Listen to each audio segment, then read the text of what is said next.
All right, we're back with Piatt Picks. I'm Anthony Piatt. That's Miguel Iterati. We've been did a wage rage about these fights. Now let's get to how to make some money on it. Hey, this Bet US lock, another 8-leg pick. Another time this one's going to make us 85-27. We've made 81, we've made 87, we've made 85 a couple times. Undefeated on these since we started the show. This is where you want to put your biggest amount. $100 for us to win 185. We've got Terry Harper is the anchor on this one, Miguel. Minus 500. If Terry Harper can win, the rest are easy. Terry Harper should be easy. The rest, again, these out of 8, 4 of these are on Bet US only. So sign up there with the code PIATT, my last name, at Bet US. Follow along on these. They're not available elsewhere, and we're on a hell of a streak. Terry Harper, Augie Orko, Thomas Carter, a great heavyweight.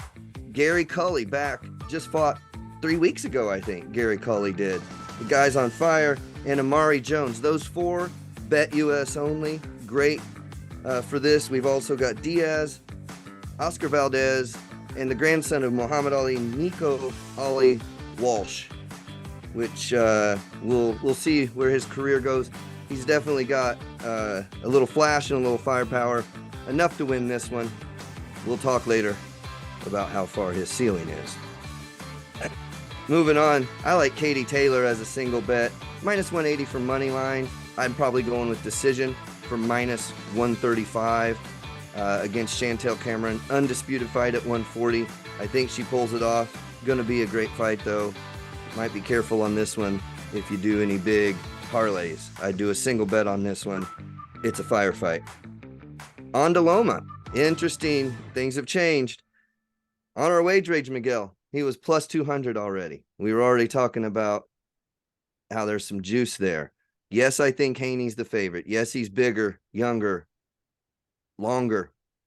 But the way I've seen him interact, the way Loma says he knows how to get around that jab, I've also seen Haney ask Loma to his face, are you going to fight dirty when we clinch? And they say, break, are you going to punch me in the ribs?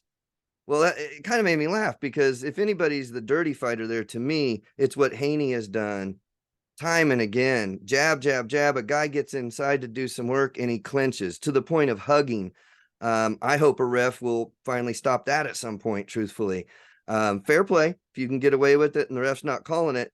But I see he's worried about Loma on the inside, and I really want to see this weight cut. Today, though, he's plus 215. He was plus 200 just at the beginning of the week when we did the wage rage. I put a little on it at plus 215. Be careful with your bankroll there. I do think this is a toss-up fight, but with Loma so high, I think that's where the money should be. I do want to see the weigh-ins. If I got to see how Haney looks at the weigh-in. After that, we'll know. Maybe I'll put a little bit more on that. To follow after the weigh-in, follow me on Sharps. Free app, great. You can follow along all my bets. PIAT 186 for Sharps app, Sharps with a Z.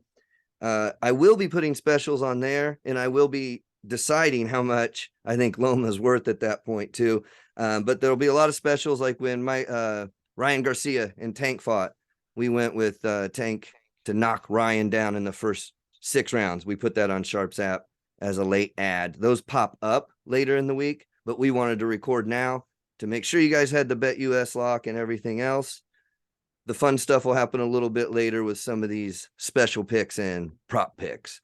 Miguel, I know I just threw a lot at you, my man, but it's fight man. week. That's the bread and butter, and here we are. We're closing in on the fights in a couple of days, and good to get the data out there. Good to see you mashing and getting your 8-pick parlay on there. You're 3 for 3 on those, so that's just been impressive to watch. Hopefully we can keep it going, get more eyes on it, and then we start losing. Keep your fingers crossed. But I'll mention that not only are we 3 for 3 on air, but we've skipped 2 weeks and when our big boxing fights in, I went ahead and put those on Twitter, on Sharps.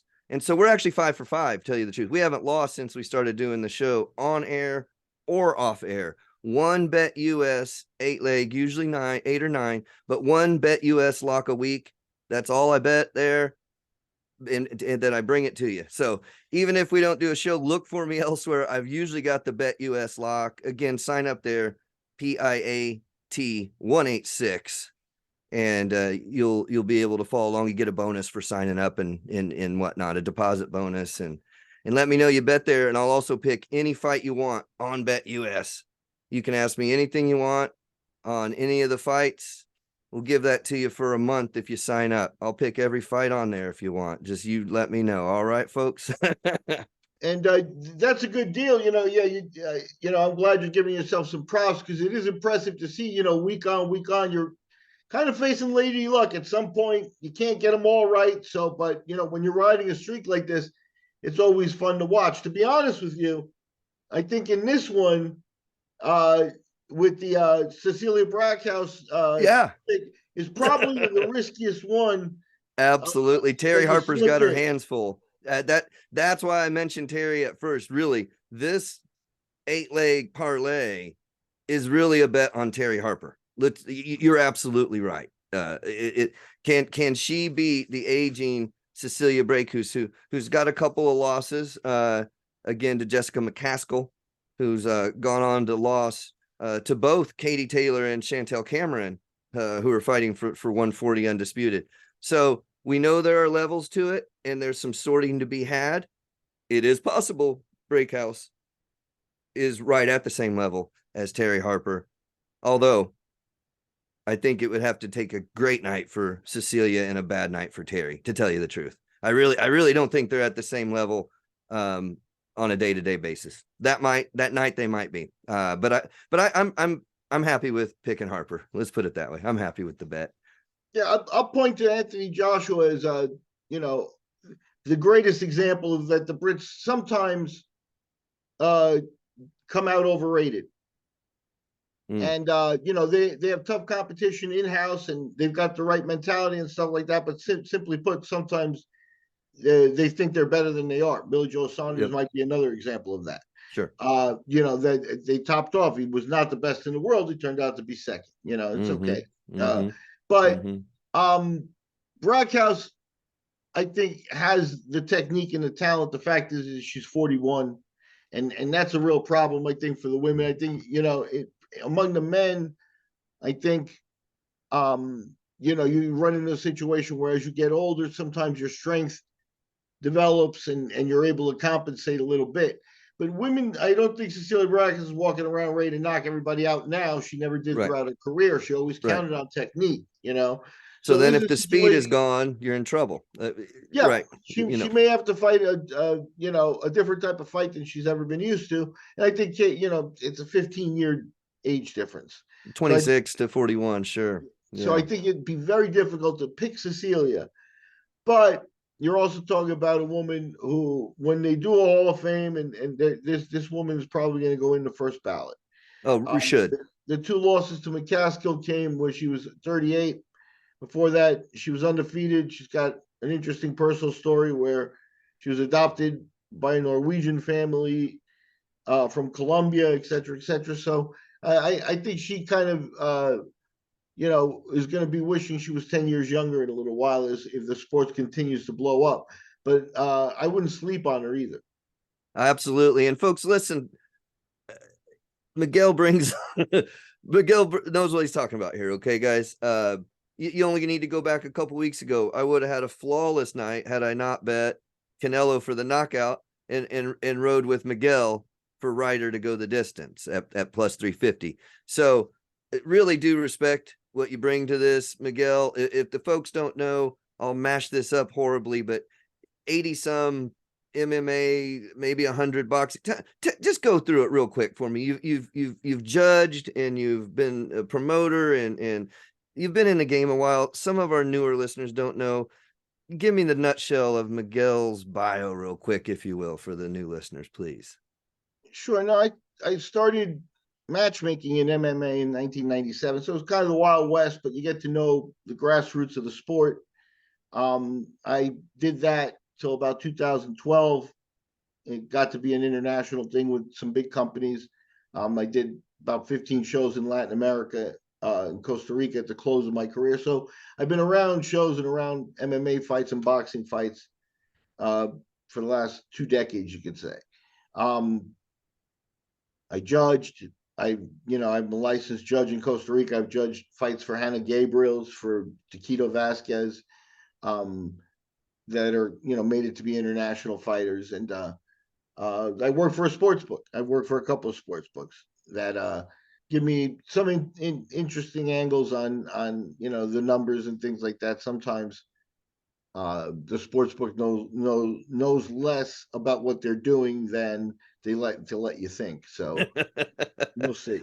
Well, we try and take advantage of that as best we can, as well. So yeah, well, that's it, folks. We try and bring you information that comes from a background, a base of knowledge and whatnot. So I just wanted people to understand that. And you are in Costa Rica, so it's an international show. We love that as well. So, well, make sure you just subscribe, please. Tell your friends and do all that good stuff. And that's it for this portion of the show. I think we might come back with a little Nagano talk, or just keep it rolling. Well, I wanted to throw one more thing in there because, with Cecilia, you've got, she's what, plus 500? I'm sorry. Let me look at that. Cecilia is. The interesting thing is, on a superficial level, she's such an all-time great fighter. 5 years ago, she was considered the best in the world. That, imagine you were getting those numbers on Lomachenko, because, Lomachenko's quality, his 400 fights and things like that. If that shows against Haney, which is what we expect. Now, Haney, as you said, he came up kind of rugged, underage, fighting in Mexico and stuff like that. And that gets you a certain amount of street cred. Mm-hmm. But at the end of the day, Lomachenko, just go back 5 years and go back to listen to Bob Arum raving about the guy. Mm-hmm. And Bob Arum's a guy that, he's a salesman, but he can say things like, the best I've ever seen are Muhammad Ali and Vasyl Lomachenko. And It's things like that were being said. Yeah. So yeah, and of course it's his fighter, but he doesn't say that about all his fighters. He only says that about a few guys. That's the difference. Right. He could say something very nice without invoking Muhammad Ali's name. He knows exactly what he's doing. Right. So that's the problem with Lomachenko, is that he was a hype train. Lopez, I think, was a guy who's been studying him for a long time, and right place at the right time. You catch a guy like that every once in a while. The other loss came early in his career against, he was still kind of an amateur. Salido. Yeah, right. He didn't understand the program. And Salido also came in huge. He missed weight, and so there's some issues with that fight. And don't forget with Teofimo, the doctors had told Loma not to take that fight because the shoulder was already screwed up. So for me, that he, even came within, I think it was a split decision, I believe. But for him to do that with essentially one arm, I look forward to seeing him with two arms. Let's put it that way. He has a style. I think that it could, we've talked about a couple. Once you hit 35 and you're in the lower weight classes, you start to deteriorate much faster. You see, 40-year-old heavyweights that still have power and they're still compelling. You don't see too many of those, the smaller you get. No, you don't. In that, it does fade. Chocolatito, Nonito Donaire, a lot of the younger guys or smaller guys, as you say. Backtracking just a little bit, Cecilia's a plus 340. Okay. I'm looking at FanDuel right now. Terry Harper's a minus 550. Okay. So again, just a shout out to BetUS. Not only do they have 4 fights I couldn't have on some of the others, they also have Terry Harper at minus 500 instead of minus 550. A little bit more value there for building your parlays as well. So another reason to check into BetUS and sign up with Piatt, my last name, and get those bonuses. So, but yeah, that fight at plus 340. Again, listen to what Miguel is saying here, because if we miss our 8-leg parlay, heaven forbid, it's going to be Terry Harper that loses. And that's a plus 340. So where our 100's making us the $85 over there, if you were to hedge just on Cecilia at plus 340 and you put, say, $20 on it, then you're going to, 24, yep, you're going to pretty much get your 100 back and break even. You see, you could actually put Cecilia in and put how much you want to win is 100, and it'll tell you exactly how much you had to bet if you really wanted to get tricky with it. And that would be something like, $23.80 or something like that. I'm not doing it right now, but you get my point. You could hedge with Cecilia a small bet somewhere in the $20 range, where if you don't win this $85, you still get that $100 back because Harper's the only one that's likely to lose on this 8-leg. So very, very smart, very good thing to think about. And if you don't believe in the 8-leg and you just want to follow Miguel, ain't nobody mad about that either. Yeah, I think, at some point this will deteriorate to everybody listens to my picks so they can pick the opposite. So let's not worry about me. ASP in this eight leggers, we got 5 in a row. We'll see how long we can keep that going as well. Very interesting for the viewers. That's right. So that's great. Again, please subscribe and tell folks